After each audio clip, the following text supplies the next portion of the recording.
12 তারিখে মাঠ গিয়েছিলাম, নিয়ে সাংবাদিকও 4 জন আমাকে আটকালে, নিয়ে আটকে নিয়ে আমাকে শেখালে, নিয়ে ভিডিও ক্যামেরা করলে, নিয়ে বলছে তোকে টিভিতে দেখানো হবে।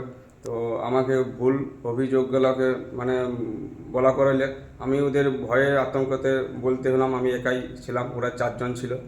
তো এইগুলো বিবাদটা নিয়ে অভিযোগ মানে মানে ভুলগুলোকে বলার জন্য আমি ক্ষমাপ্রাপ্ত স্বীকার করছি।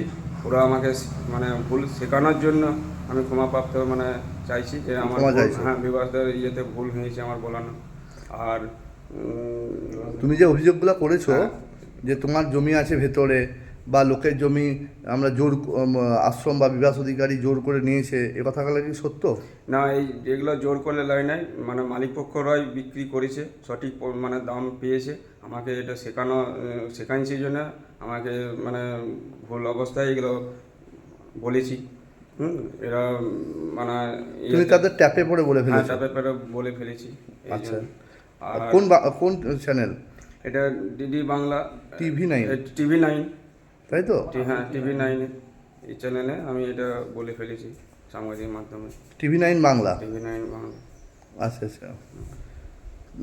TV9 বাংলা তোমাকে এই যেগুলো শিখিয়েছে সেটা তুমি নিজেও এখন বুঝতে পারছো সম্পূর্ণ মিথ্যা? হ্যাঁ এগুলো সব মিথ্যা কথা শেখানোর জন্য, আমাকে ভয় দেখানোর জন্য আমি মানে ওদেরকে বলেছি।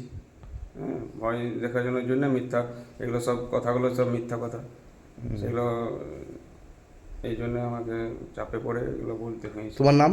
আমার নাম হচ্ছে রাজেশ মাঝি, বাড়ি হরিপুর। আচ্ছা।